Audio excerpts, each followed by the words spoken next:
Welcome to our review of the new Apple 4K TV. Here are some of the topics that we will cover. Unboxing.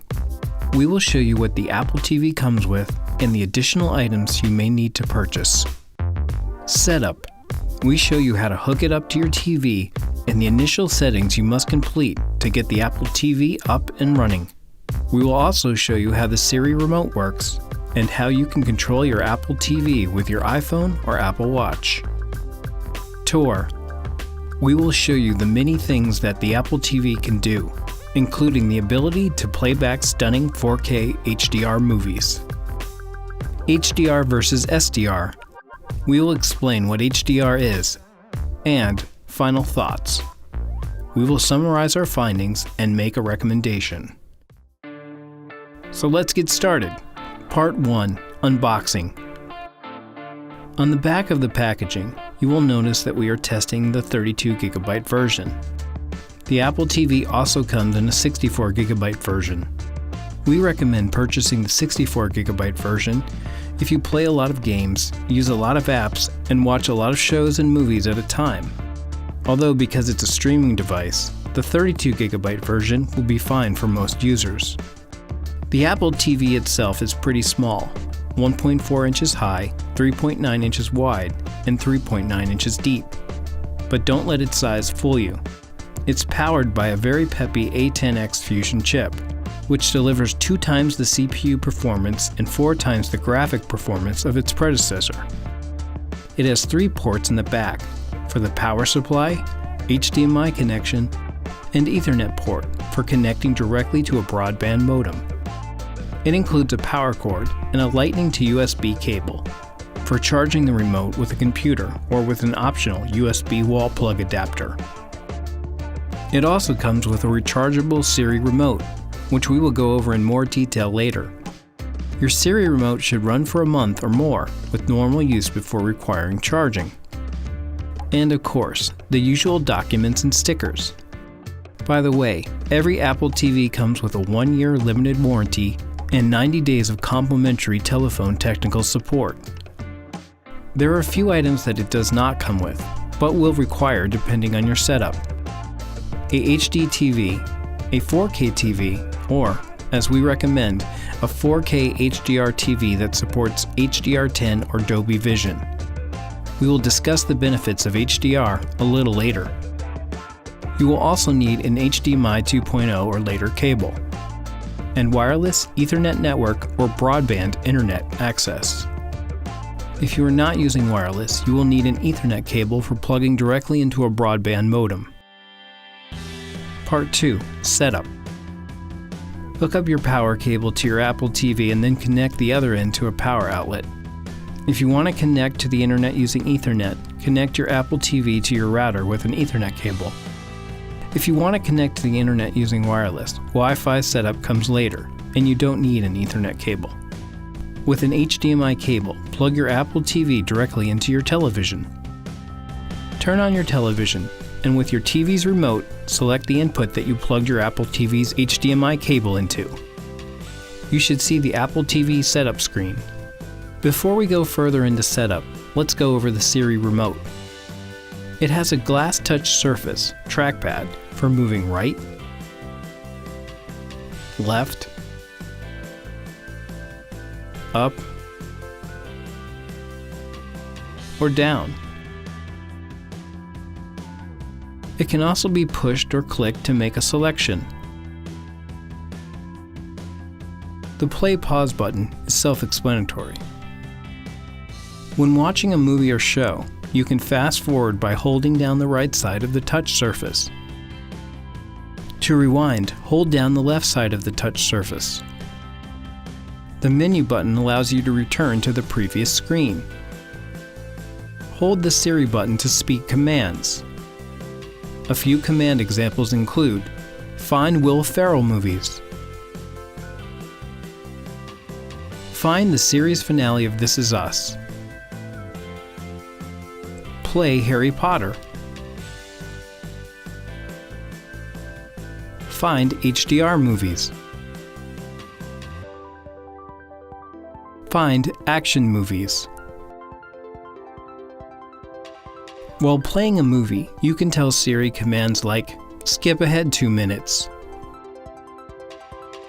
Next, we have the TV Home button. To see your recently used apps, double-press the TV Home button. If you press and hold the TV Home button for 5 seconds, you can then select to put the Apple TV in sleep mode. Finally, the volume button lets you control the volume of your TV. You can also get the Apple TV Remote app from the App Store for your iPhone or Apple Watch. It works just like your Siri remote. The phone app can bring up a keypad to type out words if you prefer not to speak to Siri. Handy if you lose your remote or want to do a lot of typing. Now that you know the basics of the Siri remote, let's continue setting up your Apple TV. Connect your Siri remote by clicking the touch surface once. The next screen is pretty basic, just pick your language and country. After that, you'll have to make some additional setup choices manually or choose Setup using your iPhone or other device. This second option is much faster because it transfers many settings from your iOS device all at once to your Apple TV, including iTunes login information, iCloud, and Wi-Fi settings. To set up using your iPhone or other device, simply do this. Hold your device near the Apple TV. This will begin the setup sequence. Authenticate it by typing the code on your TV screen, and your Wi-Fi and account information is transferred to your Apple TV. Then enter your iTunes password to complete the process. Note, to set up using your iPhone or other device, you must be connected to wireless. Your Apple TV cannot be connected to the internet with an Ethernet cable. Part 3. Tour. Now that we are finished with setup, let's explore what your Apple TV has to offer. The home screen shows all of your apps. These apps can be rearranged, organized into folders, and deleted. To move an app, highlight the app that you want to move. Hold down the touch surface until the app starts to jiggle. To move the app, swipe left, right, up, or down. When you're finished, press the touch surface. To create a folder, just highlight an app, hold down the touch surface until the app starts to jiggle. Then drag the app onto another app.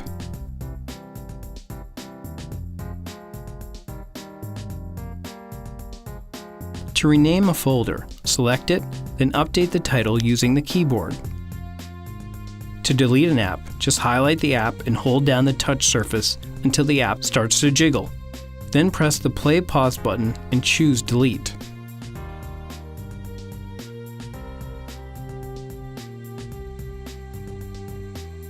The first icon on our home screen is the TV app. If we open it by clicking on it, we see the Watch Now screen, showing your favorite shows and movies. It allows you to pick where you left off, and it also makes recommendations. If we slide to the right, we get to the Library tab. Here's everything you've purchased from iTunes and any current rentals.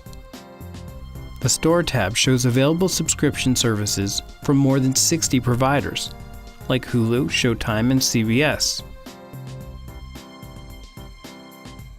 The Search tab helps you find movies and shows.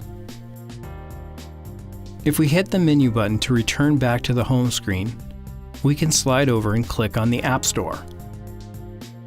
Here's where you can download many apps including games.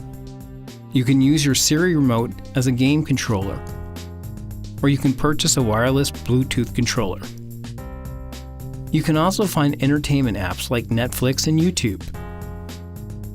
The Categories tab is a good way to find apps organized in groups. The selection is pretty wide. Now, let's check out the Movies app. These are the movies that you can rent or purchase from Apple. The available titles are vast. If you click on a film, you can view a preview. This film, Atomic Blonde, is in high-resolution 4K. 4K ultra high-definition movies have 4 times the number of pixels as a full HD movie. 4K movies mean crisper images and more detail. Fortunately, 4K content costs the same as previous HD content, and any HD movies that you've already purchased from Apple will be automatically upgraded to 4K when those versions arrive, at no additional cost. no need to rebuy all of your HD movies again. To take advantage of 4K viewing, you need a 4K Ultra HD television. The TV show app is similar to the Movies app, but focuses on television content. The available binge-worthy series, shows, and television documentaries are also vast and affordable.